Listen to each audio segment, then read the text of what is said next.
There is a question that has echoed through the corridors of history for centuries. A question not born from politics, not from newspapers, not from the noise of modern conflict, but from the ancient pages of a book that claims to have seen the future before it arrived. Does the Bible predict a war between Iran and Israel? To answer that question with honesty, we cannot begin where the headlines begin. We must go back much further than that.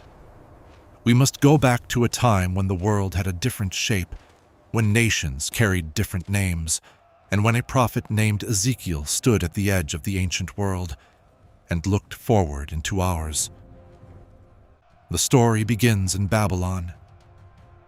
Roughly 600 years before the Common Era, a Hebrew prophet named Ezekiel found himself in exile, surrounded by the ruins of his people's hope. Jerusalem had fallen, the temple had burned. The nation of Israel, once the crown of a divine covenant, had been scattered across foreign lands, and yet, in that darkness, something extraordinary happened. A vision came, not a small vision, not a private dream, but a sweeping, cosmic panorama of events yet to unfold. Events so distant from Ezekiel's time that scholars have debated their meaning for more than 2,000 years. In the 38th and 39th chapters of the book that bears his name, Ezekiel recorded a prophecy that is, to this day, one of the most studied, most controversial, and most haunting in all of Scripture. He was told to set his face against a figure called Gog, of the land of Magog, the chief prince of Meshech and Tubal, a leader from the far north. And with this mysterious figure, Ezekiel was told, would come a coalition, a vast gathering of nations, armed and aligned, moving with singular purpose toward the land of Israel. Now, the names in this prophecy are ancient, and they require careful translation. Magog, Meshech, Tubal, Gomer, Togarmah. These are not names that appear on modern maps. But they are not invented names either. They are the names of real peoples, real regions, real nations that existed in the ancient world. And for centuries, biblical scholars and historians have worked to draw the connections between those ancient names and the modern geopolitical map. Many who study this text have drawn a line between Magog and the vast territories of the far north.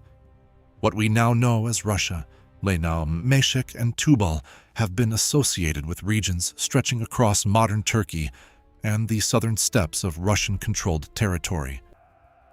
Gomer and Togarmah have been linked to areas of what is today Eastern Europe and the Caucasus. But there is one name in this list that requires no translation, no scholarly debate, no ancient map. One name in Ezekiel's coalition that speaks with unmistakable clarity across the centuries. That name is Persia. Persia, the ancient empire that once stretched from the borders of India to the shores of the Mediterranean Sea. The empire whose name dominated the ancient world for generations. The empire that, in the 20th century, officially changed its name to Iran. In 1935, by decree of its own government, the nation that the world called Persia asked to be known by the name its own people had always used: Iran. The Persian language, Persian culture, Persian identity. The same land, the same people, a different name. And so, when Ezekiel wrote, when he looked through the lens of vision and recorded the nations that would one day form a great coalition against Israel, he wrote the name of modern Iran, not by accident, not as metaphor, but as the name of a real nation, a real power, a real actor in a conflict he foresaw millennia before it could come to pass. But we must be careful here. The greatest mistake a narrator of history can make is to move too fast. Because Ezekiel did not simply list nations and declare war. described a specific moment, a specific condition. He said this coalition would rise against Israel in the latter years. He said it would come at a time when Israel had been gathered from many nations, returned to the mountains that had long been desolate. He said it would come when Israel was dwelling in safety, a land of unwalled villages. And that word, safety, has stopped interpreters in their tracks for generations, because anyone who has watched the headlines of the past century knows that safety is not a word commonly associated with the modern state of Israel, a nation that has fought multiple wars since its founding, a nation whose borders have never fully settled into undisputed peace, a nation that has never, since its re-establishment in 1948, truly lowered its guard. And so the question deepens: is the world watching the fulfillment of Ezekiel's vision? Or is the world watching the prelude to it? To understand the prophetic weight of Iran's role, we must trace its relationship with Israel through the centuries. In the ancient world, Persia was not Israel's enemy. Remarkably, Persia was once Israel's protector. It was a Persian king, Cyrus the Great, who issued the decree that allowed the Jewish people to return from Babylonian captivity to their homeland. The Jewish scriptures speak of Cyrus with rare reverence, calling him anointed, chosen, a shepherd who would fulfill divine purposes without even knowing the name of the God who had appointed him. Persia and Israel, in that ancient chapter, were aligned. But history does not hold still. Empires rise and fall, ideologies shift. Powers that once protected can become the very forces that threaten. And across the long arc of Persian and Iranian history, something changed. By the late 20th century, the Islamic Republic of Iran had made its position clear. The destruction of the State of Israel was not merely a political objective. It was a declared theological mission. In the capital city of Tehran, a clock was installed that counts down, publicly, visibly, toward what Iranian leadership calls the end of Israel. Not a metaphor, not rhetoric buried in diplomatic language. A physical clock counting down in public. The ancient spirit that Ezekiel described, the gathering of nations in opposition to the restored land of Israel. Many who study prophecy look at that clock and hear something older than politics behind it. They hear the echo of something written 600 years before the Common Era, on the parchment of a prophet in exile in the ancient city of Babylon. Now let us follow the full arc of Ezekiel's vision, because the prophecy does not end with the coalition forming. It does not end with the armies gathering. Ezekiel describes what comes after the march begins, and what he describes is unlike anything the world has seen. He writes that when this great coalition descends upon Israel, when the armies move with confidence and strategy and the full weight of their combined power, something will interrupt the calculation.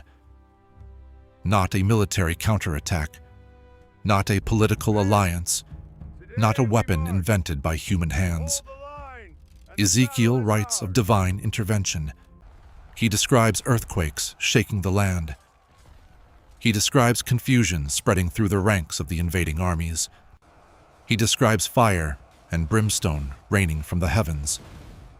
He describes a defeat so complete, so overwhelming, so impossible to explain by natural means, that the nations of the world will be left without a rational answer. And Ezekiel records the stated purpose of this intervention. It is not merely to protect Israel, it is to reveal. I will make myself known, the text declares, in the sight of many nations. The war in Ezekiel's framing is not an ending, it is a revelation, a moment in which the hidden becomes visible, the divine becomes undeniable. But Ezekiel is not the only voice that touches this territory. There are other passages in the biblical canon that scholars have placed in conversation with this prophecy.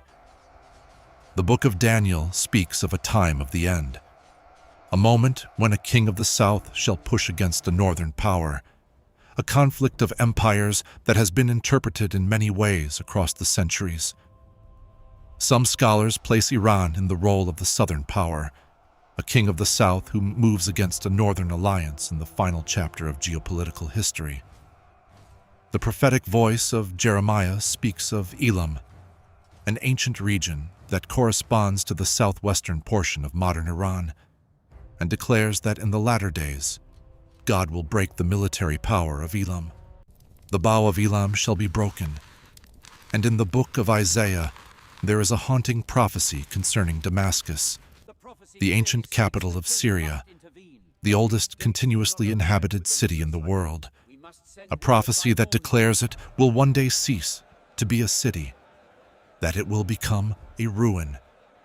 Those who watch the modern Middle East have noted that Damascus has come closer to that description in recent years than at any previous point in modern history. Are these prophecies connected? Are they movements in the same great symphony? Many scholars say yes. Others urge caution. But none can deny that the geographical theater in which these ancient texts were written is the same theater in which the modern world is now watching events unfold. The book of Revelation, that final and most debated text of the Christian biblical canon, speaks of a gathering of nations at a place called Armageddon. The word itself comes from the Hebrew, Har Megiddo, the mountain of Megiddo, a valley in northern Israel that has been the site of more battles than perhaps any other piece of land on earth. Napoleon stood at Megiddo and called it the most natural battlefield in the world. Revelation 16 speaks of the kings of the whole world being gathered there, a convergence of powers that, in the framework of biblical prophecy, represents the final conflict of this age. Whether Iran is among those gathered kings is a matter of interpretation, but the geography is the same. The region is the same. The nations circling that ancient valley are the same nations whose names appear in the older prophetic texts. Here, we must pause and do something that the loudest voices in prophetic commentary often fail to do. We must be honest about what we do not know. The Bible does not function as a newspaper from the future. It does not give specific dates. It does not name presidents or prime ministers. It does not schedule airstrikes or lay out the precise sequence of military operations. What it does is describe patterns. Patterns of human nature. Patterns of national ambition. Patterns of spiritual opposition to the covenant people. And those patterns repeat. Scholars who have devoted lifetimes to the study of Ezekiel 38 and 39 are not in full agreement about its meaning. Some argue that the prophecy describes an event still entirely in the future, a final age conflict that has not yet begun. Some argue that it is partially fulfilled, that the stage is being set, but the curtain has not yet risen on the final act.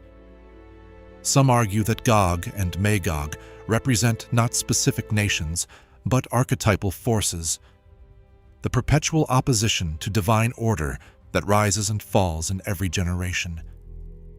And some careful biblical scholars, looking at the ancient Near Eastern context in which the text was written, argue that Ezekiel was speaking primarily to his own generation, addressing the fears and hopes of exiles in Babylon, using the symbolic language of ancient prophetic literature to speak to patterns that transcend any single moment in time. All of these voices deserve to be heard, because the text is ancient, the world is complex, and certainty in the absence of fulfillment is not wisdom. It is presumption, and yet something is happening, something that even the most cautious observer must acknowledge. The nations named in Ezekiel's coalition exist. They are aligned in ways that have no clear historical precedent. Russia and Iran, two of the most prominently identified players in prophetic interpretations of this text, have in recent years moved into an unprecedented degree of military and geopolitical cooperation. Turkey, associated in many prophetic frameworks with Togarmah and the forces from the north, has shifted its alignment in ways that would have seemed unthinkable a generation ago. Israel stands restored in its ancient land, a fact that, for nearly 2,000 years of exile, would have seemed as impossible as Ezekiel's vision itself. And the enmity, the deep, declared theological enmity between Iran and Israel, is not a product of recent politics. It is older than the Islamic Republic, older than the 20th century. There is something in the opposition between these two peoples that seems to reach beyond the borders of ordinary geopolitics, into a conflict that ancient voices described as spiritual in its ultimate nature. History is not random. That is the oldest claim of prophetic literature.